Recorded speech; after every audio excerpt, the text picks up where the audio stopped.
আসসালামু আলাইকুম। আজকে আপনাদেরকে জানাবো রোজা রাখার 10টি বৈজ্ঞানিক উপকারিতা। প্রিয় বন্ধুরা, রোজা রাখার উপকারিতা, গুরুত্ব এবং ফজিলত সম্পর্কে কুরআন এবং হাদিসে কি বলা হয়েছে তা আমরা সকলেই কম বেশি জানি। রোজা শুধুমাত্র ধর্মীয় দৃষ্টিকোণ থেকে নয়, বরং বৈজ্ঞানিক দৃষ্টিতেও রোজা রাখার উপকারিতা অপরিসীম। প্রিয় দর্শক, আসুন আমরা জেনে নিই রোজা শরীরের জন্য কতটুকু উপকারী। 1 নাম্বার, রোজা থাকা অবস্থায় কমপক্ষে 15 ঘন্টা যাবতীয় খানাপিনা বন্ধ থাকে। এ সময় পাকস্থলী, হৃৎপিণ্ড সহ অন্যান্য অঙ্গ প্রত্যঙ্গগুলো বিশ্রাম পায়। তখন এসব অঙ্গ প্রত্যঙ্গ নিজেদের পূর্ণ গঠনে নিয়োজিত হতে পারে। অন্যদিকে দেহের যে সকল স্থানে চর্বি জমে শরীরের জন্য ক্ষতিকর হয়ে দাঁড়ায়, সেগুলো রোজা রাখার সময় দেহের চাহিদা মেটানোর জন্য ছুটে যায়। অর্থাৎ দীর্ঘ সময় ধরে না খাওয়ার কারণে এই চর্বিগুলো আস্তে আস্তে শরীরের চাহিদা পূরণের জন্য কমতে থাকে।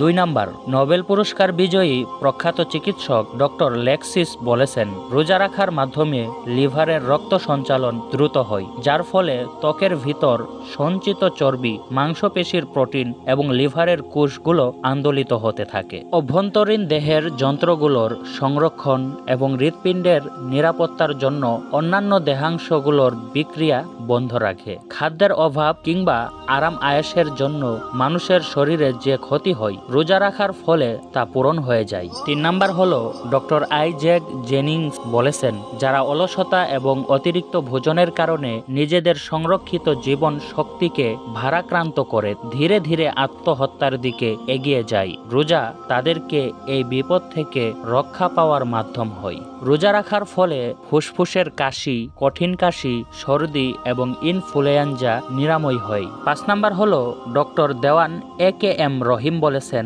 রোজা রাখার কারণে মস্তিষ্ক এবং স্নায়ুতন্ত্র সর্বাধিক উজ্জীবিত হয়। 6 নাম্বার, স্বাস্থ্যবিজ্ঞানী ডক্টর আব্রাহাম জেহেংরি রোজা সম্পর্কে বলেছেন, রোজা হলো পরম হিতস্য ঔষধ বিশেষ, কারণ রোজা পালনের ফলে বাতরোগ, অজীর্ণ, বহুমূত্র, হৃদরোগ এবং রক্তচাপজনিত রোগে মানুষ কম আক্রান্ত হয়। 7 নাম্বার, গবেষণায় দেখা গেছে রোজাদার আলসারের রোগীরা রোজা রাখার ফলে স্বাচ্ছন্দ্য বোধ করে। উচ্চ রক্তচাপ, হাঁপানি এবং হৃদরোগে আক্রান্ত রোগীদের জন্যও রোজা উপকার। 8 নাম্বার হলো, চিকিৎসকদের মতে রোজা রাখার ফলে মনের অশান্তি এবং দুশ্চিন্তা দূর হয়। 9 নাম্বার হলো, কিডনি সমস্যায় আক্রান্ত রোগীদের ধারণা রোজা রাখার ফলে তা বেড়ে যায়, আর এমন ভয় করে রোজা রাখতে চায় না। অথচ আধুনিক চিকিৎসা বিজ্ঞানীরা বলেন, রোজা রাখলে কিডনির পাথর সহ আরো বিভিন্ন সমস্যা থেকে মুক্তি পাওয়া যায়। সুতরাং রোজা রাখার ফলে কিডনি সমস্যা রোগীদের উপকার আরো বেশি হয়। 10 নাম্বার হলো,